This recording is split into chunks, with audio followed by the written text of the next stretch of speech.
ازيكم يا حبايب قلبي؟ عاملين ايه؟ يا رب تكونوا بخير. تعالوا نشوف نعمل الغدا الجميل ده، بجد جامد جدا. وهنعمل فرخة في الفرن وجنبها رز بشعرية ومعاها سلطة، بجد أكلة جميلة جدا. وتعالوا نشوف هنعملها مع بعض ازاي. ما تنسونيش بقى باللايك والاشتراك، وتفعلوا زر الجرس عشان يوصلكوا كل جديد.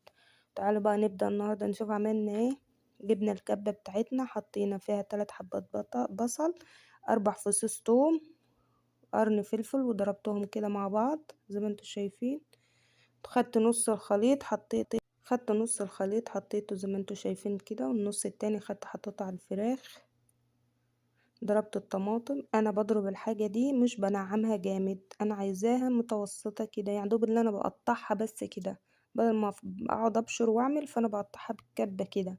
ضربت الجزء التاني اهو زي ما انتوا شايفين. ضفت نص هنا ونص هنا، نص على البطاطس ونص على البتاع. ومعايا جزراية، نص جزراية مبشورة. ومعايا التوابل بتاعتي اهي، فلفل اسود وشطة وتوابل دجاج، واحد ماجي وواحد ورق لولو. انا مسرعة الفيديو علشان ما ياخدش وقت. وحطيت ملح ومعلقة خل ومعلقة معجون طماطم. قطعت عودين كده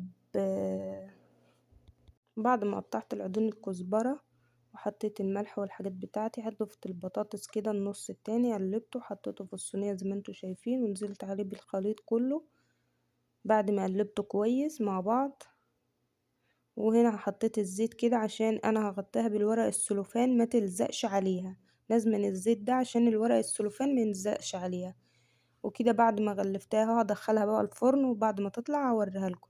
تعالوا بقى نعمل الرز بالشعرية مع بعض.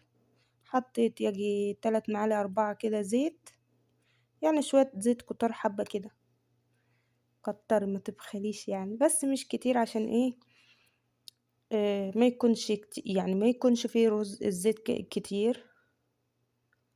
انا هنا برضو بشرح لكم ان انا حطيت الزيت، وجبت يجي كاسة شعرية كده حطيتها. اقعدي بقى قلبي فيها لحد ما تتحمر كده معاكي، بجد طعمها جامد جدا جدا جدا. تنسونيش بقى باللايك، اوعى تبخلوا عليا باللايك. شايفين لما اديت اللون الدهبي الحلو ده؟ انا بوريهولكوا برضو. قعدت اقلب فيها عشان ما تتحرقش مني. هنا غسلت 3 كاسات، 3 كوبايات رز. كاسات يعني كل بلد ولغتها. ما نقعتوش، غسلته على طول، ورحت بالمصفى مصفياه وحطيته على الشعرية.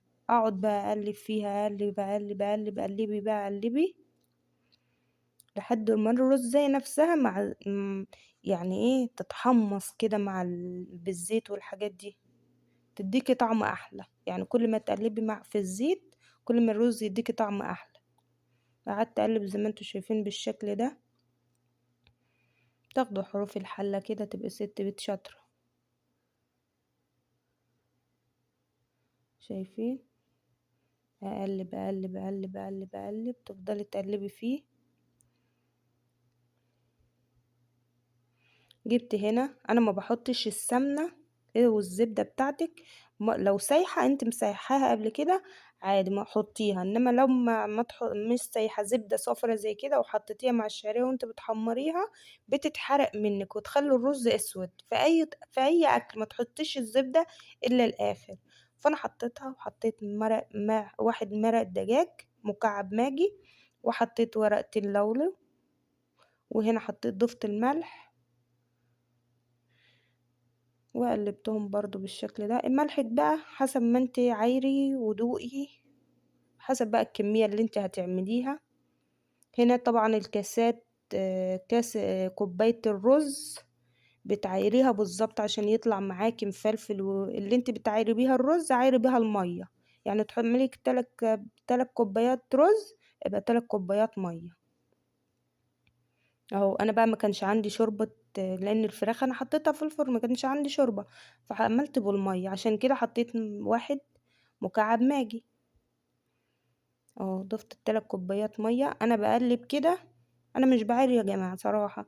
انا لما بقلب كده واشوف، غطيت الرز بشوية كده، يعني تعرفوا ان المية عليت عن الرز بشوية، خلاص ان يكفي عليه مية كده.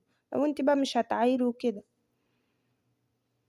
اقلبه واخد الحروف كلها زي كل حروف الحلة كده. لو كان في رز برا زي ما انتوا شايفين، انا برضو بوريك اهو. اهو المية تبقى اعلى من الرز شوية، حاجات بسيطة جدا، تعرف ان كده الرز بتاعك مظبوط. واهو الرز بتاعنا طالع مفلفل وجميل جدا كده. انا بوريكم بعد ما استوى بقى، اهو مش محتاج كلام، ولا معجن ولا مش متحرق من تحت. وادي بعد الفقرة النهائية بعد الاكل ما طلعت.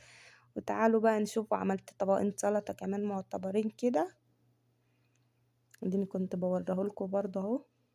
وعملت الرز ده، حطيته في القلابة بتاع الرز وقلبته على الاطباق كده. والفراخ معانا اهي طلعت بالبطاطس، بجد طعمها جامد وريحتها ما شاء الله، تجيب الجيران عندك كده. بجد انا كنت بدوقها مستوية جامدة جامدة جدا جدا جدا.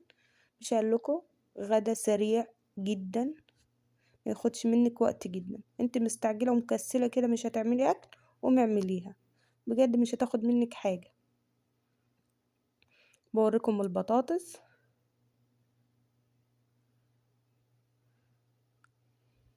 معلش انا ما كنتش بطلع معاكم في فيديوهات قبل كده، لان ما كان عندي ظروف، وكلنا بيحصل اي ظروف. وهنا بقول لكم ما تنسلوش باللايك، ما تنسلوش باللايك، ما تنسلوش باللايك. باي، مع السلامة.